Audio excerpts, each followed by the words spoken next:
Menimbang bahwa sesuai pasal 28 ayat 2 huruf A Undang-Undang Nomor 31 Tahun 2014 tentang perubahan Undang-Undang Nomor 13 Tahun 2006, pelindungan LPSK terhadap saksi pelaku diberikan dengan syarat tindak pidana yang akan diungkap merupakan tindak pidana dalam kasus tertentu sesuai dengan keputusan LPSK sebagaimana dimaksud dalam pasal 5 ayat 2. Menimbang bahwa pasal 5 ayat 2 pada dasarnya isinya sama dengan pasal 28 ayat 2 huruf A, di mana dalam penjelasan pasal 5 ayat 2 menjelaskan apa yang dimaksud tindak pidana dalam kasus tertentu. Antara lain, tindak pidana korupsi, tindak pidana narkotika, garing psikotropika, tindak pidana terorisme, dan tindak pidana lain yang mengakibatkan posisi saksi dan korban dihadapkan pada situasi yang sangat membahayakan jiwanya. Menimbang bahwa oleh karena itu adanya pasal 28 ayat 2 huruf A untuk pasal 5 ayat 2 Undang-Undang LPSK pembentuk Undang-Undang Nomor 31 Tahun 2014 menegaskan adanya perlindungan yang diberikan kepada saksi atau korban tindak pidana dalam kasus tertentu sesuai dengan keputusan LPSK, sedangkan yang termasuk tindak pidana dalam kasus tertentu antara lain tindak pidana lain yang mengakibatkan posisi saksi dan korban dihadapkan pada situasi yang sangat membahayakan jiwanya. Menimbang bahwa mengingat pembentuk undang-undang telah menghendaki lembaga perlindungan saksi dan korban diberikan kewenangan memutuskan adanya kasus-kasus tertentu, yaitu antara lain tindak pidana lain yang mengakibatkan posisi saksi dan korban dihadapkan pada situasi yang sangat membahayakan jiwanya, maka sesuai rekomendasi LPSK tertanggal 11 Januari 2023 kepada terdakwa Richard Eliezer, tindak pidana yang dihadapi terdakwa dapat dikategorikan termasuk dalam pengertian tindak pidana dalam kasus tertentu sebagaimana dimaksudkan dalam Undang-Undang Nomor 32 Tahun 2014 tentang perubahan Undang-Undang Nomor 13 Tahun sebagaimana dimaksud dalam Undang-Undang Nomor 31 Tahun 2015 tentang perubahan Undang-Undang Nomor 13 Tahun 2006 tentang perlindungan saksi dan korban. Menimbang bahwa syarat selanjutnya untuk dapat ditetapkan sebagai pelaku yang bekerja sama, justice kolaborator terdakwa bukanlah sebagai pelaku utama. Menimbang bahwa PAF Lamintang menerjemahkan Dader sebagai pelaku. Pasal 55 ayat 1 KUH Pidana menentukan siapa yang disebut sebagai Dader. Pelaku-pelaku yaitu antara lain pelaku plegen, penyuruh lakukan plegen, turut serta melakukan plegen, dan yang membujuk, menggerakkan wetlogen. Menimbang bahwa mengingat dalam Undang-Undang Nomor 31 Tahun 2014 tentang perubahan Undang-Undang Nomor 13 Tahun 2006 menentukan syarat justice kolaborator adalah bukan pelaku utama, sedangkan dalam KUHP sendiri istilah pelaku utama dalam ajaran penyertaan deal naming tidak dikenal dan hanya menyebutkan siapa yang termasuk sebagai pelaku atau dader. Oleh karenanya siapa yang dimaksudkan sebagai pelaku utama diserahkan kepada praktek peradilan. Menimbang bahwa telah ternyata terdakwa merupakan orang yang turut serta melakukan plegen, sedangkan dalam turut serta melakukan plegen tidaklah semua yang turut serta melakukan harus memenuhi rumusan delik. Saksi Freddy Sambo, Saksi Kuatmaruf, Saksi Riki Rizal, Saksi Putri Candrawati serta terdakwa mempunyai peranan masing-masing dengan kehendak tujuan yang sama, yaitu hilangnya nyawa korban Yosua. Bekerja layaknya sistem tanpa adanya peran salah satu saksi tidak dapat berjalan. Dalam hal ini, terdakwa mempunyai peranan sebagai orang yang menembak korban Yosua. Sedangkan saksi Freddy Sambo pencetus ide, aktor intelektual, perancang, sekaligus juga yang telah menembak korban Yosua, serta telah melibatkan para saksi lain termasuk terdakwa. Sehingga saksi Freddy Sambo dipandang sebagai pelaku utama. Sedangkan meskipun terdakwa benar sebagai orang yang melakukan penembakan terhadap Yosua, termasuk pelaku tetapi bukan pelaku utama. Menimbang bahwa sebagaimana telah ternyata dalam perkara hilangnya nyawa korban Yosua merupakan perkara sedemikian rupa sehingga dapat diketahui banyaknya barang bukti yang tidak ditemukan, dirusak, dihilangkan, diganti, ditambah, bahkan telah menyeret pihak-pihak yang terlibat mengaburkan, merekayasa, menyesatkan sehingga banyak yang dihadapkan pada sidang kode etik serta telah diberi sanksi dari instansi kepolisian, bahkan beberapa di antaranya dipecat serta dihadapkan di muka persidangan. Menimbang bahwa fakta persidangan telah menunjukkan terdakwa Richard Eliezer Pudiang Lumiu telah membuat terang perkara hilangnya nyawa korban Yosua dengan keterangan yang jujur, konsisten, logis, serta bersesuaian dengan alat bukti tersisa lain yang ada sehingga sangat membantu perkara aku terungkap. Meskipun untuk itu menempatkan terdakwa dalam posisi dan situasi yang sangat membahayakan jiwanya, mengingat terdakwa praktis berjalan sendirian.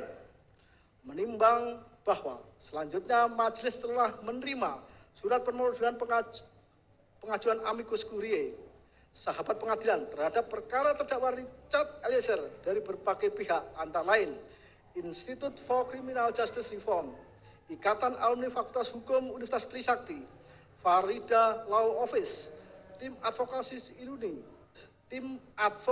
Iluni FHAJ, terakhir dari Aliansi Akademi Indonesia yang pada pokoknya menyatakan kejujuran dan keberanian merupakan kunci keadilan bagi semua.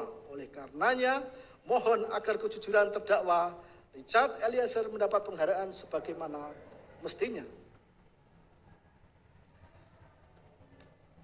Menimbang bahwa sesuai dengan pasal 5 ayat 1 Undang-Undang Nomor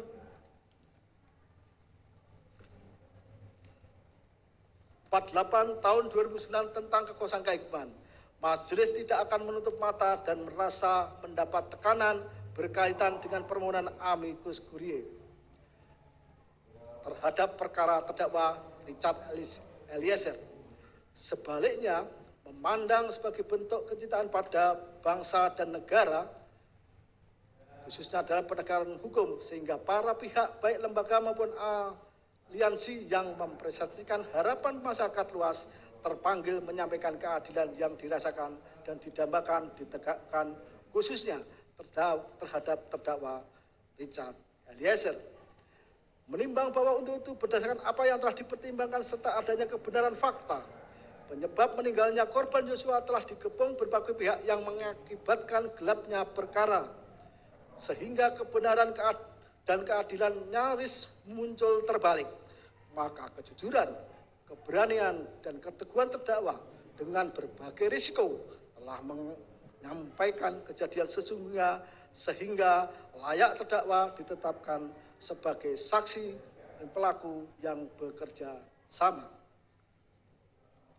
justice kolaborator, serta berhak mendapatkan penghargaan sebagaimana ditentukan dalam pasal 10A Undang-Undang Nomor 31 Tahun 2014 tentang perubahan Undang-Undang Nomor 13 Tahun 2006. Menimbang bahwa berdasarkan seluruh pertimbangan di atas dan ketika terdakwa Eliezer telah mengetahui bahwa perbuatannya sangat jahat, menyadari, menyesal, minta maaf kepada keluarga korban Yosua. Selanjutnya, berbalik 180 derajat secara nyata, melangkah maju, memperbaiki kesalahan, meskipun harus melewati jalan terjal, berisiko, demi kebenaran, dan hal itu telah terdakwa Richard Eliezer tunjukkan sebagai bentuk pertobatan. Maka menurut hemat majelis adalah adil apabila pidana yang dijatuhkan kepada terdakwa Richard Eliezer ditentukan sebagaimana dalam amar putusan. Menimbang bahwa selanjutnya mengenai masa penangkapan dan penahanan yang telah dijalani terdakwa haruslah dikurangkan dari pidana yang dijatuhkan, dan kemudian kepada terdakwa diperintahkan tetap berada dalam tahanan. Menimbang bahwa terhadap barang bukti sebagaimana daftar barang bukti akan ditentukan dan ditetapkan dalam amar putusan. Menimbang bahwa sebelum menjatuhkan putusan perlu dipertimbangkan hal-hal yang memberatkan dan hal yang meringankan. Hal-hal yang memberatkan, hubungan yang akrab dengan korban tidak dihargai terdakwa, sehingga akhirnya korban Yosua meninggal dunia. Hal-hal yang meringankan, terdakwa adalah saksi pelaku yang bekerjasama, terdakwa bersikap sopan di persidangan, terdakwa belum pernah dihukum, terdakwa masih muda, dan diharapkan mampu memperbaiki perbuatannya di kelak kemudian hari, terdakwa menyesali perbuatannya dan berjanji tidak akan mengulangi lagi. Keluarga korban Nofriansah Yosua Huta Barat telah memaafkan perbuatan terdakwa. Menimbang bahwa dengan terbuktinya terdakwa bersalah melakukan tindak pidana, maka kepadanya dibebani pula membayar biaya perkara. Mengingat pasal 340 KUH pidana, junto pasal 55 ayat 1 ke 1 KUH pidana, pasal 5 ayat 1 Undang-Undang Nomor 48 Tahun 2009 tentang kekuasaan kehakiman, pasal 10A Undang-Undang Nomor 31 Tahun 2014 tentang perubahan Undang-Undang Nomor 13 Tahun 2006 tentang perlindungan saksi dan korban, serta ketentuan lain dari perundang-undangan yang bersangkutan, serta kitab undang-undang hukum acara pidana. Silakan berdiri.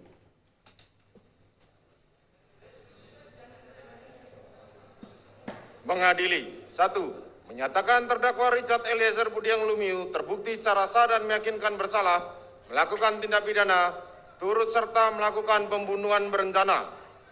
Menjatuhkan pidana terhadap terdakwa Richard Eliezer Budiang Lumiu dengan pidana penjara selama 1 tahun dan 6 bulan. Menetapkan penangkapan dan lamanya masa penahanan yang telah dijalani terdakwa dikurangkan sepeluruhnya dari pidana yang dijatuhkan. Menetapkan terdakwa tetap berada dalam tahanan. Menetapkan terdakwa sebagai saksi pelaku yang bekerja sama atau justice kolaborator. Menyatakan barang bukti adalah sebagaimana dalam surat tuntutan jaksa penuntut umum. Membebankan terdakwa untuk membayar biaya perkara sebesar Rp5.000. Demikianlah diputuskan dalam rapat permusyawaratan Majelis Hakim Pengadilan Negeri Jakarta Selatan pada hari Jumat tanggal 10 Februari tahun 2022 oleh kami Wahyu Iman Santoso selaku Hakim Ketua, Morgan Simanjuntak Sarjana Hukum dan Alimin Sarjono masing-masing sebagai Hakim Anggota. Putusan mana diucapkan dalam sidang terbuka untuk umum pada hari Kamis tanggal 15 Februari tahun 2022 oleh kami Hakim Ketua didampingi Hakim Anggota tersebut dan dibantu oleh Saudara Aprisno SHMH dan Okta Aprianto SHMH, Panitera Pengganti pada Pengadilan Negeri Jakarta Selatan, serta dihadiri oleh Rudi Imawan dan Sarjana Hukum Magister Hukum, Jaksa Penuntut Umum, terdakwa serta tim penasihat hukumnya. Silakan duduk. Kepada Jaksa Penuntut Umum, kepada penasihat hukum maupun terdakwa, saudara mempunyai hak untuk melakukan upaya hukum maupun upaya hukum berupa banding atau menerima putusan ini atau pikir-pikir. Demikian sidang perkara nomor 798 PIT B 2022 atas nama terdakwa Richard Eliezer Budiang Lumiu dinyatakan ditutup.